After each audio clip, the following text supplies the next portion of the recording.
Paano gumagana ang GGives, paano ko siya personally nagamit, at tips para ma-approve ka agad at mapalaki ang limit mo. Okay, real talk lang tayo ha, based on my experience.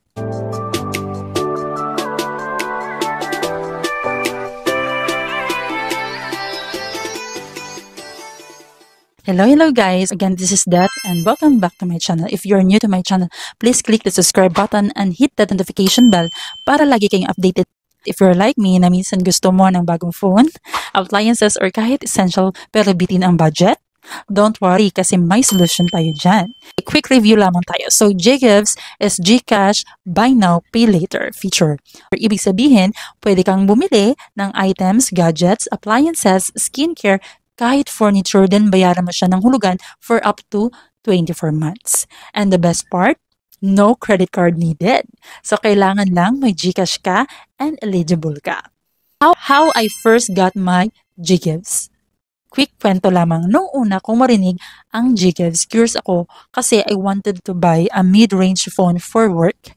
Wala akong credit card and I didn't want to shell out my 15,000 in one go.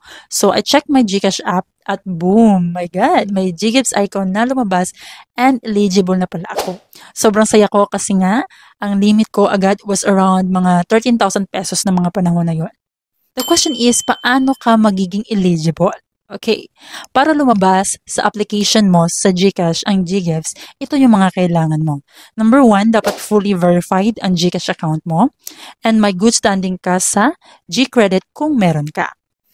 Next to that is dapat active GCash user ka, so nagbabayad ka ng bills, nagpapadala ka ng pera, and etc. And syempre, mataas ang G-score mo. So reminder, hindi mo makikita agad yung G-score number mo pero you can check it under the GCredit tab. My first GGives purchase, yung una GGives transaction ko was for phone case and wireless charger.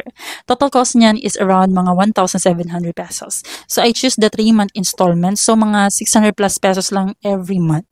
So ang bilis lang ng process after mong piliin ang GGives as payment method, pipili ka ng terms, then confirm payment, then done ka na.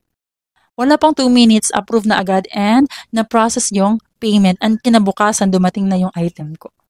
But the question is how GGives works. Paano nga ba gumagana si GGives? So step by step, kung paano gamitin ang GGives. Okay? Bibigyan ko kayo ng step by step nito. Number 1 is pumunta sa partner store or merchant, online or in-store. For example, kung sa supermarket or pwede rin sa online. So number 2 is piliin mo ang GCash as payment option. Kasi meron naman nakalagay dyan GCash or GGives. Okay?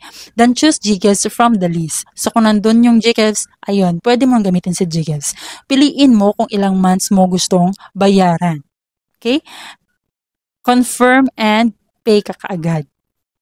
Note ha, meron kang makikitang breakdown kung magkano ang babayaran mo monthly, total interest, and total due. Transparent lahat at walang hidden fees. Paano naman magbabayad sa GGives? Every month, makakatanggap ka ng reminder sa GCash to pay. Okay? Go to the GGives section sa application ng iyong GCash, tap Activate Loan, tap Pay, and use your GCash wallet balance. Tip ko, magbayad ka ahead of time. Ako binayaran ko 3 to 5 days before due date para safe and to build good payment behavior. And the question is, how my limit increase? Paano nga ba tumaas yung aking GGives up to 100,000 pesos? Okay, personal experience ko ito. After the first purchase, naging consistent ako. Okay? Ginamit ko palagi ang GCash sa bills, QR, load, ayan, etc.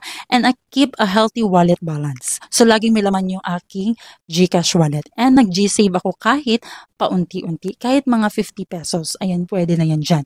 And most importantly, on time ako nagbabayad. And after around 1 month, naging 15,000 pesos na ang GGives limit ko. Ngayon, umabot na tayo ng 100,000 pesos. Okay, baka may tanong kayo, ano nga ba yung pros and cons ng GGives? Okay? Ang pros dito sa GGives is no credit card needed, fast and easy approval, transparent terms, flexible payment options. Ang cons naman mga kaibigan, may interest siya, though maliit compared sa ibang lenders. And depende sa G-score mo, minsan mababa muna ang limit na mabibigay sa iyo. At kung late payment ka naman is meron siya mga penalties and possible suspension. Okay, final tips and reminders mga kaibigan. So if gusto mo rin na ma-activate or mapataas ang GGIFs mo, remember these tips mga kaibigan. Number 1 tip is fully verify your GCash. Number 2 is use GCash daily for bills, load, and shopping. Number 3 is link a bank account or for extra credibility. And number 4, use GSave and GInvest kahit paano. And number 5, and always bayad on time sa kahit anong loan mo. So, yun lamang po yung ating GGIFs explanation based on my experience.